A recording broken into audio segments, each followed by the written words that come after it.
रामानंद सागर की रामायण को Hindi TV industry के सबसे ऐतिहासिक और कालजयी धारावाहिकों में से एक माना जाता है। दर्शकों ने हमेशा इस धारावाहिक को असल कथा की तरह ही श्रद्धा और प्यार दिया है। इसमें काम करने वाले हर किरदार ने इतनी ख्याति पाई है कि उनके अंदर लोगों को भगवान की सूरत नजर आती थी।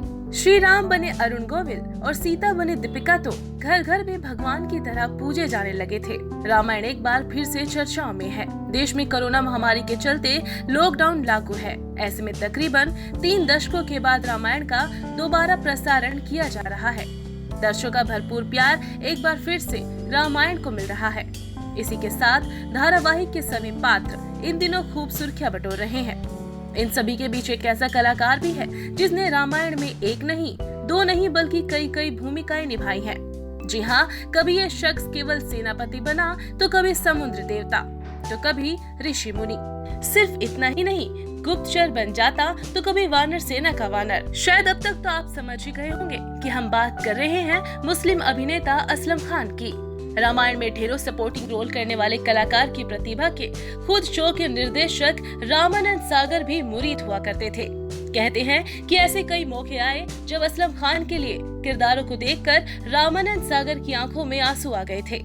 दर्शकों ने भी इस कलाकार के काम को न सिर्फ रामायण में बल्कि दूसरे धारावाहिकों में भी खूब पसंद किया है। असलम खान का जन्म साल 1961 में झांसी में हुआ था। इनके पिता रेलवे में नौकरी किया करते थे। असलम जब काफी छोटे थे तो उनके पिता का ट्रांसफर हो जाने के कारण इनका परिवार मुंबई शिफ्ट हो गया। असलम ने मुंबई से ही अपनी शुरुआती और बाद की पढ़ाई पूरी की।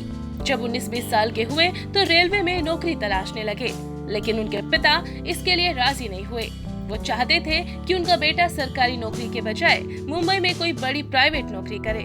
वैसे तो असलम की एक्टिंग में कभी भी कोई रुचि नहीं थी, लेकिन जॉब तलाशते समय एक दोस्त के कहने पर वो शूटिंग देखने पहुंच गए।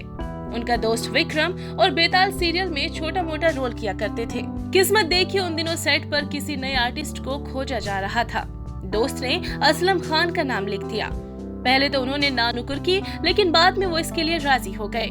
1-2 रीटेक के बाद शॉट ओके हुआ तो एक्टिंग के लिए असलम का कॉन्फिडेंस भी बढ़ा और इस तरह असलम खान के टीवी करियर की शुरुआत हुई।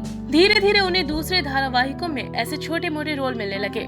रामानंद सागर भव्य धारावाहिक रामायण का निर्माण कर रहे हैं। जब इस बात का असलम को पता चला तो वो किसी दोस्त के कहने पर स्क्रीन टेस्ट के लिए पहुंचे, जहां कास्टिंग डायरेक्टर हुआ करते थे पापा जी, जो कि कलाकार को देखते ही पहचान जाते थे कि किस किरदार में फिट बैठेगा। असलम के एक्सप्रेशन और हाव भाव में उन्हें संत एकनाथ महाराज नजर आ गए थे। इस रोल के लिए उन्हें जरूरत के हिसाब से कुछ भी बना दिया जाने लगा। कभी राक्षस, कभी वानर, कभी गांव वाला तो कभी निषाद राज के सेनापति। छोटे रोल जरूर थे, लेकिन असलम खान अपने एक्टिंग का लोहा साबित कर चुके थे। एक बार फिर असलम की किस्मत पलटी और रामायण में समुद्र देवता का अच्छा और बड़ा रोल मिला। लेकिन जिस एक्टर को चुना गया था वो शूटिंग के समय पहुंचा ही नहीं। आखिरकार थक हार कर ये रोल असलम खान को दे दिया गया। असलम ने जिस तरह इस अहम रोल को जिया वो सभी की पसंद बनते चले गए। हद तो ये थी कि अब सेट पर सब उन्हें समुद्र देवता ही बुलाने लगे थे। निर्देशक रामानंद सागर बड़ी बड़ी आंखों वाले असलम खान की एक्टिंग के कायल हो चुके थे। रामायण के बाद उन्होंने धारावाहिक कृष्णा में असलम को अंधे व्यक्ति और द्वारपाल के 2 रोल दिए। दोनों के किरदारों को असलम ने बखूबी निभाया। इसके बाद उन्हें लगातार धारावाहिकों में काम मिलने लगा। संजय खान ने इनको महारथी कर्ण में अभिमन्यु के हत्यारे जयद्रथ का रोल दिया। असलम अरुण गोविल के सीरियल मशाल में भी नजर आए।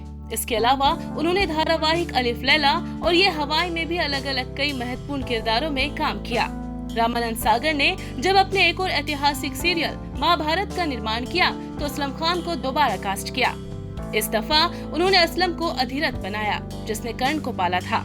उनका एक सीन जिसमें अधिरथ कर्ण के बड़ा होने पर उन्हें सारी सच्चाई बताते हैं, इसे असलम खान ने कुछ इस तरह से जिया कि प्रसारण देखने के बाद रामानंद सागर खूब रोए और उन्होंने असलम को कसकर गले लगा लिया था। शायद ये जीत थी उनकी अदाकारी की। इसके बाद पुनीत इस्सर ने असलम खान को धारावाहिक जय माता की में दुर्वासा ऋषि का रोल दिया। वो असलम की एक्टिंग से काफी खुश हुए कि अपनी अगली फिल्म गर्व में भी उन्हें रोल देने का वादा कर दिया।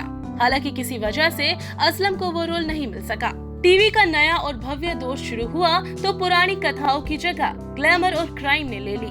यही वो समय था जब कलाकारों पर किसी खास तरह के किरदारों का ठप्पा लग जाया करता था। धीरे धीरे असलम खान को टीवी पर काम मिलना कम हो गया। आखिरकार साल 2002 में असलम ने फिल्मी लाइन को अलविदा कह दिया और वो झांसी लौट गए। आज वो अपने परिवार के साथ वहीं पर रह रहे हैं। उनका एक बेटा और एक बेटी है। असलम किसी प्राइवेट कंपनी में जॉब करते हैं और अपनी वर्तमान जिंदगी में बेहद खुश हैं। उन्हें मलाल है तो बस इस बात का कि शायद अगर उस समय सोशल मीडिया इतना पॉपुलर होता तो आज वो भी फिल्मी दुनिया का हिस्सा हो सकते थे। खैर, तमाम तरह के पौराणिक और धार्मिक धारावाहिकों में काम करने से उन्होंने एक बात सीखी है और वो है सब कुछ करना। अल्लाह और भगवान काम करने वालों के साथ हमेशा होते हैं। असलम इस सोच के साथ आज अपनी खुशहाल जिंदगी जी रहे हैं।